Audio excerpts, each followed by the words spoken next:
হিন্দুস্তান হিন্দুস্তান পাকিস্তান। ঝালদার মসজিদ থেকে হিন্দুস্তান জিন্দাবাদের স্লোগান, সেই সঙ্গে প্রতিবেশী রাষ্ট্রকে সাবধান বাণী। কাশ্মীর জঙ্গি হামলায় নিহতদের আত্মার শান্তি কামনায় নীরবতা পালন এবং দোয়া করা হয় ঝালদার হুসেন্ডি জামা মসজিদে। সেই সঙ্গে এদিন মসজিদ থেকে স্লোগান উঠল হিন্দুস্তান জিন্দাবাদ। একই সঙ্গে সাবধান বাণী দেওয়া হলো প্রতিবেশী দেশকেও। আজ শনিবার নামাজ পাঠের পূর্বে পুরুলিয়া জেলা ঝালদার হুসেন্ডি জামা মসজিদে কাশ্মীরের জঙ্গি হানায় নিহত হন ভারতীয় পর্যটকেরা এবং সেই ঘটনায় নিহত হন ঝালদার বাসিন্দা কেন্দ্রীয় গোয়েন্দা বিভাগের মনীষ রঞ্জন মিশ্রা। তার আত্মার শান্তি কামনায় 1 মিনিট নীরবতা পালন ও শ্রদ্ধাঞ্জলি দেওয়া হয় বলে জানান শেখ রহিম, শেখ আবু ও শেখ জামিল। এই বিষয়ে মসজিদের মৌলভী মোহাম্মদ আদিল হোসেন ও সমাজসেবী শেখ হুসেন আহমদ জানান, কয়েকদিন পূর্বে কাশ্মীরের পেহেলগাঁও জঙ্গিদের হামলায় ভারতীয় নিরীহ পর্যটক, যার মধ্যে ঝালদার আমাদের কাছেরও খুব পরিচিত মনীষ রঞ্জন মিশ্রা সহ কাশ্মীরের একজন বাসিন্দা শহীদ হয়েছেন। তার আমরা তীব্র নিন্দা করছি ও তাদের আত্মার শান্তি কামনা করি ও মনীষের পরিবারের পাশে আছি।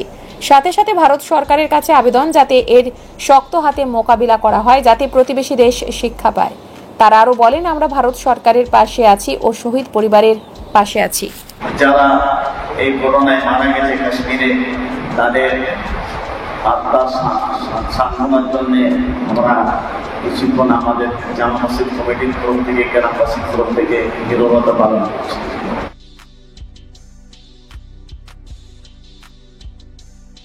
আমরা তাদের যারা শহীদ হয়েছে কাশ্মীরে, নির্দোষ মানুষ, তাদের আত্মার সান্ত্বনার জন্য আমরা নীরবতা পালন করেছি এবং বিশেষ করে আমাদের মনীষ রঞ্জন যে ঝালদার মারা গেছে, তার আত্মার জন্য আমরা নীরবতা পালন করেছি এবং দোয়া করেছি, আল্লাহর কাছে প্রার্থনা করেছি যেন তারা স্বর্গীয় হয় এবং সুখী হয়, তাদের আত্মা যেন শান্তি পায়। এবং আমরা আমাদের ভারত যে পদক্ষেপ নেবে, আমরা তার ভারতের সাথে আছি, সঙ্গে আছি, মানে পুরোপুরি সঙ্গে আছি। জান মাল তাদের জন্য কুরবানি করার জন্য ভারতের জন্য আমরা প্রস্তুত আছি। আজকে আমাদের জামা মসজিদ কমিটির উদ্যোগে, যেটা ঝালদার হুসেন্ডি গ্রামে অবস্থিত, বিগত কয়েকদিন পূর্বে কাশ্মীরের পেহেলগাঁয়ে যে ঘটনা, আতঙ্কবাদী নৃশংস যে হত্যাকাণ্ড, তাতে আমাদের ঝালদার খুব সুপরিচিত এবং আমার তো খুব পরিচিত মনীষ রঞ্জন মিশ্রাজি, তিনিও শহীদ হয়েছেন। তার সাথে সাথে আরও অনেকেই শহীদ হয়েছেন এবং বিশেষ করে কিছু লোকের প্রাণ বাঁচানোর জন্য একজন কাশ্মীরিও শহীদ হয়েছেন।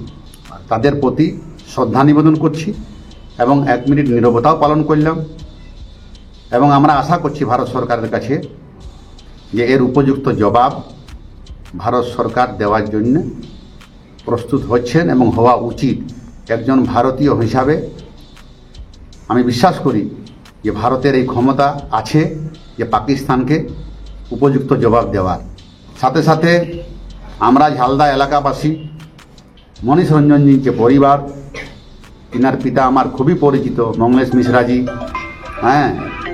তাকে এবং তার পরিবারের প্রতি আমরা সমবেদনাও জানাচ্ছি এবং আগামী দিনে যত রকমের সাহায্য সহযোগিতা প্রয়োজন আমরা কিন্তু তার পাশে আছি, ভারত সরকারের পাশে আছি।